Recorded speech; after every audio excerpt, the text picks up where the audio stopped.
Hello les amis, mugire umunsi wa gatano mwiza n'intango za weekend.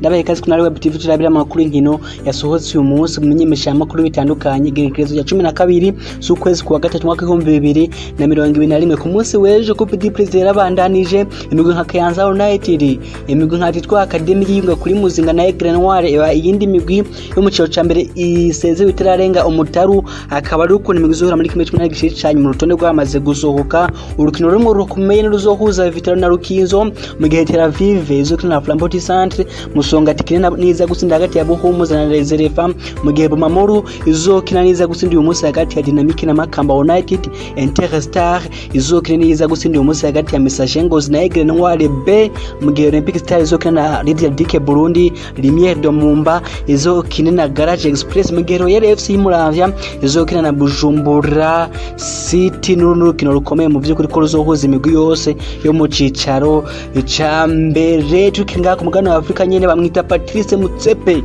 niyo mu boss wa w'icenda muri Afrika afise amahera menshi, afise miliyaridi 2 n'imiliyoni amajana 9 z'amadolari no muri South Africa, muri Afrika y'Epfo. Akaba yaje gutowa nk'umuyobozi mukuru wa CAF guhera uyu munsi, akaba asubiriye Ahmed. Umugabo akavuze yuko agiye guteza imbere umupira wa Afrika awushire ku rwego rw'isi binashoboka uwa mbere ku isi mu vy'ukuri. Reka tubitega amaso.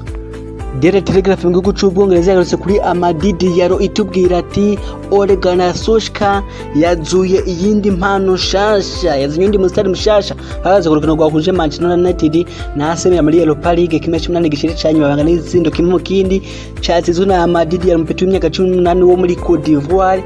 Batubwira bati Solskjaer yazuye iyindi diamant, yazuye iyindi mustari. Metro nayo tubwira ati Amadi kabisa for it ati kurico akompeta yasinze gisino ciwe ca mbere muri Man U kuva ayije mavuye muri Atalanta mu kwezi kwa mbere.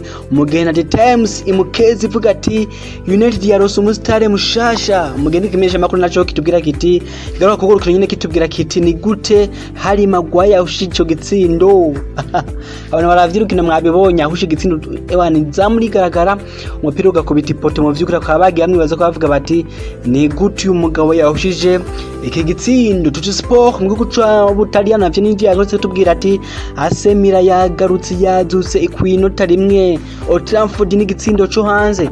Mugena kuri The Sport yo yagarutse ku rukino rwa Asemira yarimo mu vyukuri nayiranganya n'umugwi wa Man y'umugena.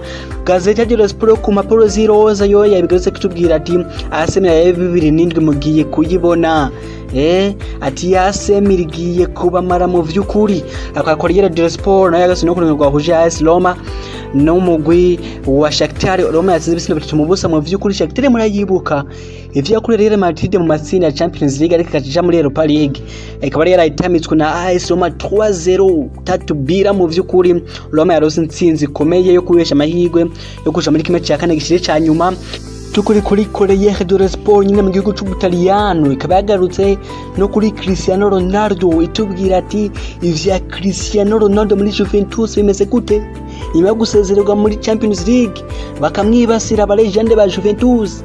Ati muraduseseraguliza amahera atwebwe mu miliyoni buri gitsindo. Ati ariko twakuzanye du Champions League tumaze imyaka mu vy'ukuri 24 tutatwara, baheruka muri 90 mu vy'ukuri na kangahe n'indwi. Ati ariko vyaranse akara umugabo aramwibasiye biteye ubwoba. Akabakorera The Sport tubwira ati uyu mugabo bimeze gute bimeze gute muri Juve muri uyu mugore ashaje. Akaba ari mu vy'ukuri nyuma yaho ku munsi w'ejo hazindutse ibihuha vy'uko Paris Saint-Germain imarabera have situation yiwe, amajambo akaba menshi. Akazinduka indi nkuru ivuga yuko Man ishobora kumutanga miliyoni 60 z'amapaundi gushira ko Paul Pogba bakamugarukana Old Trafford n'andi majambo menshi. Uyu munsi El Chiringuito TV yo muri Espagne nayo yamenye inkuru yayo mu vy'ukuri. Inkuru imiravugisha abamenyesha makuru batari bake muri aka kanya kuri social media, nkuru zimaze bavuga n'abatari bake. Akaba yamenye inkuru itubwira yuko uyu mugabo ashobora gusubira muri Real Madrid. Akaba El Chiringuito tubwira ko Jorge Mendes sanzo hagarariye Cristiano yatamwe kuganirira na Florentino Perez, president wa Real Madrid, anaganira na Real Madrid muri rusange barabe ukuntu Cristiano Ronaldo yosubira i Madrid akaharangiriza kariyeri kuri 36 mu vy'ukuri. Abafana ba Madrid mu vyumva gute bwana? Akaba ari inkuru miravugwa, akaba naremeje kubona mu kanya na Zinedine Zidane igana eje ko n'abamenyesha makuru bamubajije kwiyo bamubwira ati iyi nkuru yuko Cristiano Ronaldo ariko kugaruka ashobora kugaruka ngaha muyivuga kwiganya kubaho Zidane. Akaba ari Zidane yabishiye ku munyina asanzwe yivugira mu mvugo ziyobeye aravuga ati Ronaldo n'umukinyi mwiza yakoze amateka ngaha no muri legende ngaha, ati mu vy'ukuri turishimiye kuba twari yarigeze kuba mu uyu mugwi, ati ntizomwibagirwa. Ati gusa kuri iyi saha n'umukinyi wa Juventus tumwifuriza ivyiza mu vyarimwo nta kirenze. Zinedine Zidane mu vy'ukuri rero turunira ahantu bigiye kubandanyiriza turabana ana amajambo azoherera mu bihuha mu vy'ukuri murabizi yuko ariyo havamwo inkuru. Akaba tuce tubanariza kuri Cristiano Ronaldo ari mu majambo mu vy'ukuri atari make. Sergio Ramos yaramutangaje ko mu kiganiro nakuranye mu vy'ukuri n'uyu mugabo wo muri Espagne kuri Twitch, kuri channel yiwe umugabo yitwa Ibai Llanos kuri channel yiwe ya Twitch. Akaba Sergio Ramos ku munsi w'ejo yavuze amajambo atari make, aho rero yanavuze yuko atari kwigira ariko Cristiano Ronaldo kwava muri Real Madrid. Ati mu vy'ukuri kuva agiye bose haba Real Madrid na Cristiano bose barahomvye. Ati nta namwe yavyungukiyemwo, ati kuri je usnari kumureka akagenda. Ati mu vy'ukuri Real Madrid na Cristiano bari bakwiye kuguma hamwe ubuzima bwabo bwose. Kandi bari mu majambo Sergio Ramos yaraye yatangaje muri mu kiganiro n'umumenyesha makuru yarakoranye muri press conference yaratanze, ori amaje n'ibibazo bitari bike nk'ahantu yavuze ko penalty bivye Atletico Madrid Real Madrid kurukina bari gukina Atletico Madrid yari avuga yuko hari nyinshi babaheze meze kujya. Ramos arengera aravuga yuko mu vy'ukuri hageze ko vyerekeye kontra yavuze ko atakintu yobivuga ko, yavuze ko aje gukina umupira w'amaguru arindi isizamanza irangize akiri muzima ino byose yemeze neza, hanyuma ivyo kongereza amasezerano azobara bivuga ko. Hanyuma yongera aravuga yuko kandi yuko yanatangaye cyane kubona mu vy'ukuri Cristiano Ronaldo ava muri Real Madrid. Bimwe twaje kubabwira ati ariko ngo bari babibonye kare mbere yuko baje gukina ijya finale bakinyina Liverpool. Ati mu by'ukuri umugabo ati twari twabibonye hakiri kare ntiyari yishimye, yarameze nabi tubona ko atari fit nyene cyane kwijana. Ari twamaze kubibona aho rero yongera navuga yuko uyu mugabo ari mwe mu bantu yishimira kuba barabanye muri group bagasangira dressing room. Ati nta kintu na kimwe nzova mu vy'ukuri ndamwagirije. Ati umugabo mwiza n'umuntu mwiza. Ati ningingo yafashe yo kuva muri Real Madrid ni ingingo nziza nyine kuri yo kuko niyo muntu wenyine arabana na kazoza yiwe, nta n'undi muntu akwiriye kumucira urubanza. Akaba ari Sergio Ramos yavuze yuko bamwe mu bandi bantu nyine yishimira kuba barasange dressing room harimo ba Raúl González, ba Xavi, ba Piolo mu guseruka igihugu wa Espagne n'abandi ba legende batari bake bagiye baraca mwiyo migwi yompi. Akaba ari Sergio Ramos yavuze mu vy'ukuri amajambo atari make, harimo no kuvuga ko yiteguye guperforming umwaka wose akamara neza ameze neza cyane. Yongera kandi navuga no kuri Cristiano avuga yuko kubona ari wari arimo aratakwa amakosa yose ya Juventus abitahura. Ati nico kimeno ngaha Real Madrid yatsinzwe, ati amakosa batakuri jewe kapitene na Zidane. Ati birumvikana Cristiano Ronaldo wari umusitare, ni wari mwaratakwa nyine amakosa muri Juventus. Yongera navuga ko kuba Cristiano Ronaldo n'umukinyi wa mbere ku isi bitabazo yuko itsindwa. Ati natwe Real Madrid twotsindwa tukasezererwa. Ati rese n'impamvu Cristiano Ronaldo arimo aramwibasira kuko natwe twosezererwa. Ati kuba ari umukinyi wa mbere ku isi nibisikura ko badatsindwa.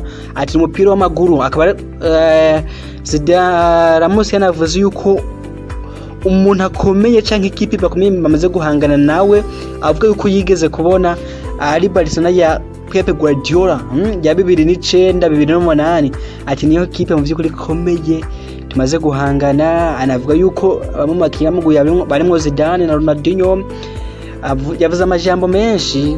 Ramos mu vy'ukuri yavuze amajambo menshi no kuvuga ivyerekeye Leo Messi, avuga yuko atofa hakanye ko Messi amusanga i Madrid.